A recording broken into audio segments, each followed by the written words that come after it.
Hey guys, how's it going? It's your boy M.K.S here, back here with another video. To be honest, I wasn't sure, as I mentioned on my Facebook, I wasn't sure if I wanted to make this video or not.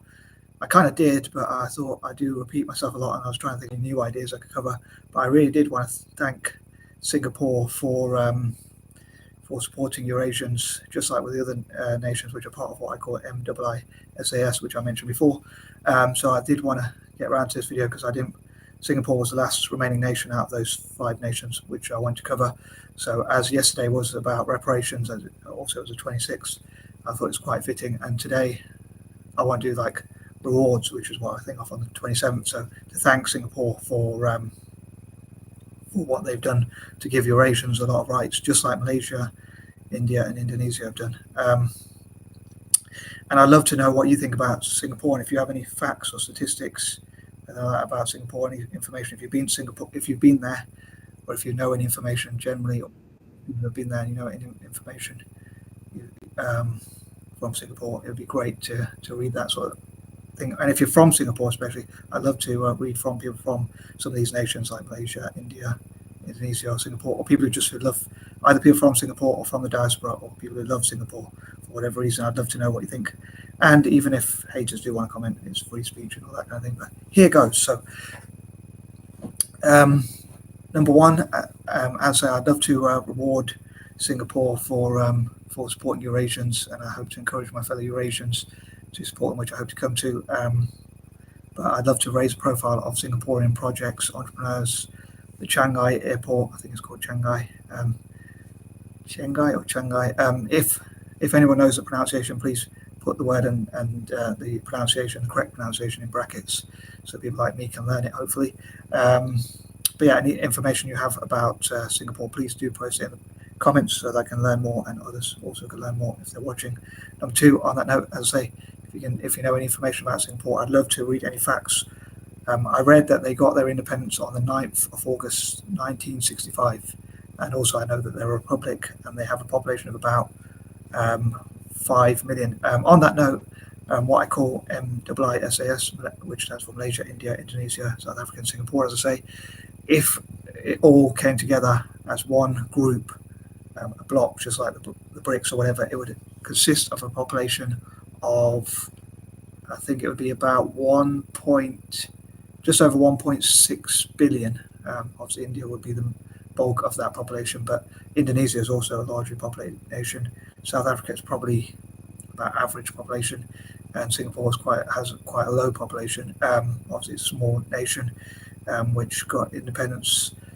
I suppose it's quite a similar story to India and Pakistan, I guess. But if anyone disagrees, again, please post in the comments if anything I mentioned that you disagree with, or any facts or figures I got wrong. But I'd love to read about stats and facts about Singapore, which would be interesting for me and others to learn. I know you could probably find those on other YouTube videos and also on Google, but it'd be great to read them here as well. Number three, one of the things on a slightly negative note, which I do disagree with or dislike about Singapore, is that there are a lot of, as a libertarian, there are a lot of lacks of liberty. There are a lot of things that take away people's individual liberty. Like, for instance, they have forced conscription, I think, or forced military service, if I'm not mistaken. They don't allow people to chew chewing gum. I mean, I know religious folk will probably say this is a good thing, but they ban, I don't know if I should say the word, PORN. If you're old enough to spell it, you're old enough to know what I mean. And I mean, some people say those are good moralistic things, but I wonder if you should take away people's individual choices and liberty. But I'd love to know what you think about that. Do you think those are good things about Singapore, or do you slightly disagree with them like me? I think overall they're kind of good because they do keep the country clean and they do give people a purpose to come together. Like, one of the things they did, for instance, is forced integration, where people like Chinese and Indians, indigenous Singaporeans, or whoever else actually had to mingle, which you could say is a good thing because it united people together. But on the other hand, I don't really like it to be forced, so I kind of disagree with it in a way. But I can see where they came from. It is good that they helped to integrate the nation, which I suppose I'm kind of contradicting myself, because it's one of the main reasons why I think, which I hope to come to, sort of jumped ahead of myself again. as I often do. But anyway, I'll come to that point a bit later on that note. But number 4, I'd love for those nations I talked about, as well as to work with Eurasians and possibly other mixed race groups. Eurasians like Anglo Indians like myself, Kristangs, Hapas, Hafus, and others across Asia and around the world to help with cyber security, preventing potential risks or threats, and helping to have the best quality, helping all possible Singaporeans and as well as the people from those other nations I talked about have the best quality of life possible. Number 5, I hope to help with Singaporeans with their ambitions as well as those from those other nations I talked about, to work on their goals and aims and objectives and ambitions, and dreams and whatnot. And I hope they'll work together to help each other, to keep each other safe, to help each other's quality of life, to invest in each other, and things like that. I also hope people from all those nations, Malaysia, India, Indonesia, South Africa, and Singapore, to subscribe to my channel as well as each other's channels, and that kind of thing. Number 6, I hope they'll work together for the good of each other and agree to always do what's best for each other's interests. Singaporean citizens perhaps could be grown up to taught to do what's best for their nation. As the American saying goes, ask not what your nation can do for you, but what you can do for your nation. I think that would be pretty cool for children to learn that in school, but I do think they should have as many freedoms as possible. At the same time, I would love for Italian football, like the FIGC and Serie A, and those who run Italian football, and those involved in Italian football, as well as Italian football supporters all around the world, footy or soccer or calcio or football or whichever term you prefer to use, to work with Singapore, like to practice with them. Italian teams to go and tour Singapore, like Serie A teams, even more than they already do so, and also like playing football together at grassroots level, schools from Italy to tour Singapore and those other nations I mentioned, all 5 of those nations. Whatever happens for one could pretty much be done the same for the others. Although the 4 Asian nations, I would love for Eurasians to support even more, slightly more than South Africa perhaps. But overall, I think whatever one of those nations does, I hope the others will learn from. And well, I don't know, because I don't want it to be forced, but hopefully they'll choose of their own free will to do so. But yeah, due to my superstition, I didn't really want to mention number 3 in point number 6, but anywho, hope it's not jinxed. But yeah, I hope they'll find some sort of way to do so without forcing. Like for instance, if you teach people from a young age to swear an oath of allegiance, or talk about what you do for your country, or learn about having pride in your country, you won't have to force that when they're older. I hope that makes sense. But I'm a bit uncomfortable with forcing anyone to do anything they don't want, really. Number 7, I would love for Celtic and Celtic supporters as well to also, as well as fundraising for Singapore, I'd love for Celtic to do tours in Singapore, even more than they've done before, as many as they can, as often as they can within their schedule. And maybe Singaporean teams come to Celtic Park and play football with Celtic, have a partnership with Singaporean teams, have academies, supporters clubs, CSCs, Singaporean CSCs.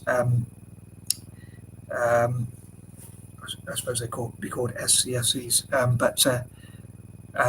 and also academies, supporters clubs, and also to practice together, and hopefully Italian football, Celtic FC and Singapore will all benefit from such. Number 8, I hope for people of colour, anti-racist, and those who support diversity. I mentioned a lot of this on my Facebook channel. I'm conscious of not repeating too much of it, but just in case people don't watch or don't see or don't know about my Facebook channel, I dream that because of the fact that Singapore has done so much good work to promote diversity, I hope that people will showcase what diverse people can do and prove the haters wrong. Those who say diversity is a negative thing, I hope that it can be proven wrong, and we can show what we can achieve together as people of colour, and those who support diversity, POC, people of colour, those who support diversity as well, anti-racists and others. Well, basically those would be the main groups, especially Eurasians, and possibly other mixed race groups as well, as part of that, like to network together. I'd love us to go and support the nation, invest in, donate to, support their tourism industries, of course. Obviously, if we go to their nation, we'll be spending money on accommodation. Again, I mentioned a lot of this on my Facebook.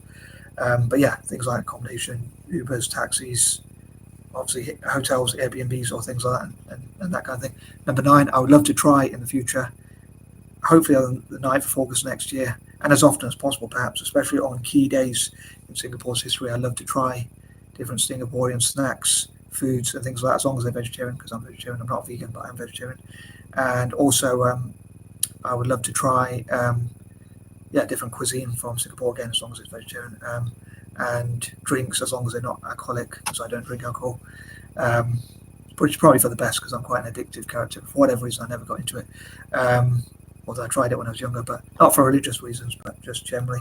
I'd love to support projects from Singapore, and as I know I often say this one, but poets, artists, writers, and whatnot from Singapore, also content creators, influencers, social media gurus, and whatnot. And number 10, on that note, obviously, also young people and people of all ages and backgrounds in Singapore, and look at how we can keep them safe and share ideas, and maybe Singapore could invite people to share their ideas about what direction they would like to see the country go in. And peace and love. I'm out.